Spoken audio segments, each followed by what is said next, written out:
Hi. Oh. Hi, so today I'm going to be reading a creepypasta story. This one's called The Class. Just one second. I'm just going to be playing with my hair. I like it. Okay. The Class. My life had been somewhat ruined when I was by an experience I had when I was younger. I think so often back to the time my experience happened. Nobody ever believed my story at the time, so I decided to write it now for the world to see. It really began when I was 14 or so, when my family moved homes. My dad had been offered a job with better pay, and a week later we had sold our house and rented an apartment in our new town. We moved during the summer, so it was simple starting at my new school. When the term began, I nervously walked from our apartment building to the school, which was rather close.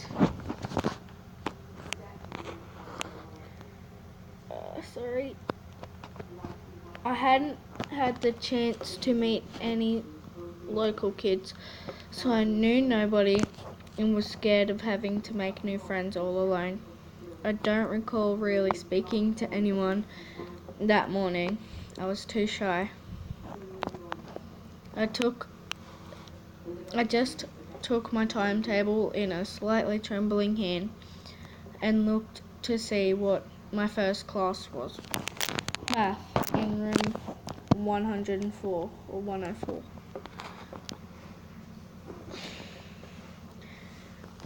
I checked the little school map handout I had been given. I looked at the map over and over, but I couldn't see my class room number at all. By then no staff were around me, and I began to panic. Where the hell do I go? I noticed a layout of the building that there was a whole section to the right of the school that seemed to have plenty of classroom-sized rooms, but no numbers. The class numbers on the far left of the school were numbers 300 to 310. The center of the building had rooms designated in the 200 to 230 range. I decided my class 104 would logically be to the right. I walked down long corridors. Most of the other students were not new, so they had already made it to their classes, whilst I contemplated my map. Because of this, the corridors were now deserted. In retrospect, I should have just found the help desk and asked them to give me directions, but I was so shy I'd rather try and do it alone. Anyway, I followed the building layout, and at the end of an eerily quiet and long corridor, my passage was blocked by rather old-looking wooden double doors that didn't open when I pushed. This seemed wrong, like this part of the building was not meant to be entered. Played with the idea that someone had accidentally shut them, or maybe I wasn't pushing hard enough.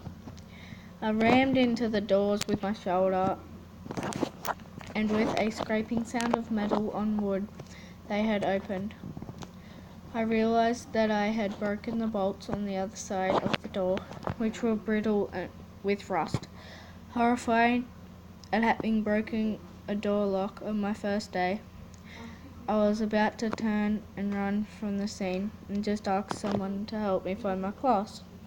I obviously shouldn't be in this part of the school. The new corridor was old and dusty. The lockers were hanging open and unused. A faint smell of mould hung in the air. As I turned, I noticed the numbers painted on glass windows of the doors along the corridor. The one nearest to me said 100. Perplexed, I checked my timetable again to assure myself that I had correctly read that I had read my class number correctly. It was clear. My room was 104, and just along the corridor apparently. I began to walk slowly, looking into the windows of each class. I passed 100 empty, 101 empty, 102 empty, except for a plastic skeleton hanging in the corner by a pile of yellowing student lab coats. Still, it was enough to make me flinch. I checked 103, empty, as I heard the voice of an adult man coming from the room opposite, room 104. I peeked through the window, full. Except it wasn't what I expected to see. Sure, there was a teacher wearing a warm brown suit and blue bow tie. And there were students all focused on this teacher, sitting apart from one another on old-fashioned wooden tables.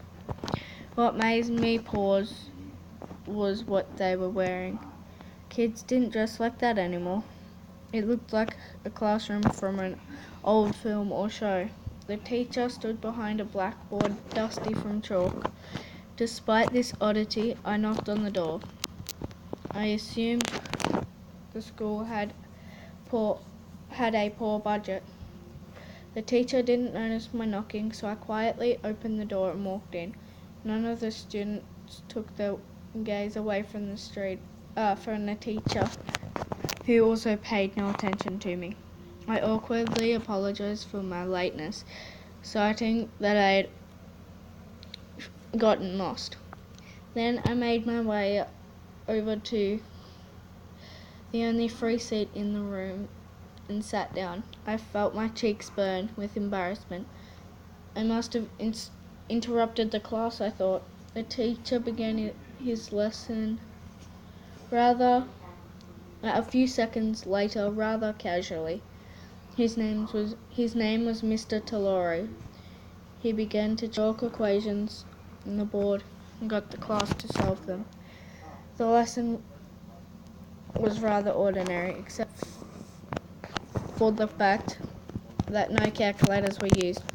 Whenever I raised my hand to answer a question, almost to try and win back favour from the teacher, he ignored it and always chose another student to answer the problem. The lesson ended abruptly after what felt like hours. By the end of it, I was bored and miserable. I just wanted to get home and complain about the way I was ignored. When I left the room, I felt pangs of hunger. I glanced